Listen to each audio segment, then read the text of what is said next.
Hey guys, welcome back to another episode of the 164 Show. My name is Peter. I'm the host of this channel, and if you're a fan of 164 ratio diecast cars, you found the right place to watch. Now, before we continue with today's video, I do want to remind you guys, for the month of December, we have partnered with cobradisplays.com.au. They make amazing acrylic displays for your Hot Wheels and other diecasts as well. So if you're looking to refreshen your display and your collection for 2023 and beyond, now's the time to get 10% off until the end of December 2022.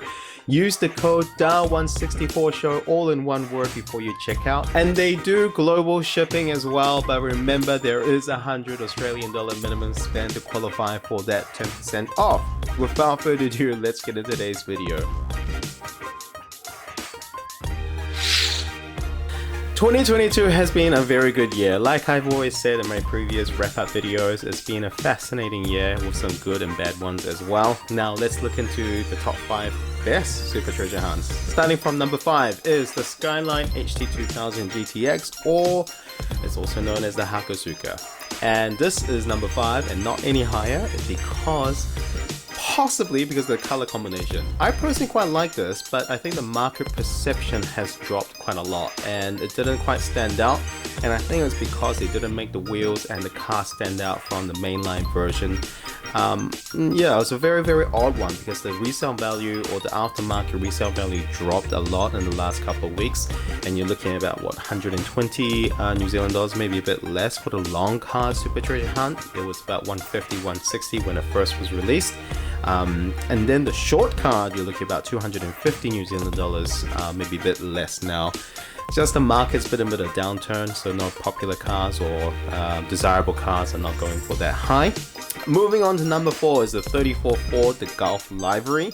I think they did a very good job. It does stand out, and you can easily tell that this was a super treasure hunt compared to the normal mainline release because the wheels look different, the color, the combination, everything was perfect. I liked it, and the market kind of showed as well. We're looking at about 80 New Zealand dollars for the long card variant. Haven't quite seen the shortcut variant on the market yet, but the long card definitely has some good resale value with that. Moving on to number 3 is the Studebaker Champ, and this is going to be controversial because a lot of people didn't quite like this. The aftermarket value has tanked, I would say, maybe about 40 to 50 New Zealand dollars. Remember, the average super treasure hunt asking price here in New Zealand is between 60 to 70 dollars depending on what year and what releases. But the Studebaker Champ aftermarket value has dropped. But I personally quite like this car. I think it's very good and quite different from what it normally releases. I do like Studebakers.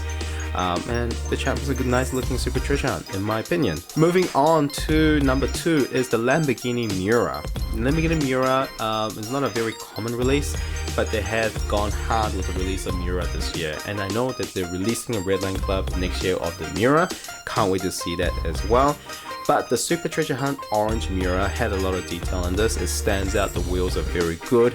And yeah, enough difference with the mainline version from afar to actually distinguish that this was a Super Treasure Hunt, and I quite like that. Let's move on to number 1. The best Super Treasure Hunt of 2022 is the Honda Civic EK9, and I'm sure a lot of people have seen this coming. And the reason why this is number 1, the sole reason why this is number 1 is how desirable this car is. It's crazy. When it was first released, you're looking at about $140, $150 on the aftermarket New Zealand.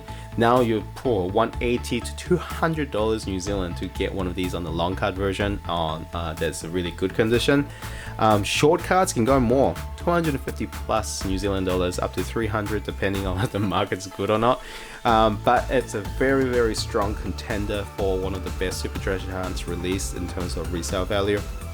However, I don't like it personally. It's gold, the wheels are gold, it's just tacky and it just doesn't look nice. It's not a nicely polished super treasure hunt in my opinion, but I have to respect what the market's talking about, and everyone's talking about the Super Treasure Hunt EK9. So there we go. We looked at the top 5 best super treasure hunts of Hot Wheels in 2022. I hope you guys enjoyed that and either agree or disagree. If you do, agree or disagree, do comment below and let me know your thoughts and feedback as well. Before you go, we do have other wrap-up videos coming up as well, possibly over the new year, depending on when we release these videos. Remember guys, if it's still in the month of December, you can still enjoy 10% off your Kobo displays with kobodisplays.com.au. So if you are refreshing your displays of Hot Wheels, make sure you do check them out. Use the code 164show, all in one word, to get 10% off with a minimum spend of 100 Australian dollars, and they do ship worldwide. Thank you so much guys. Thank you. Bye.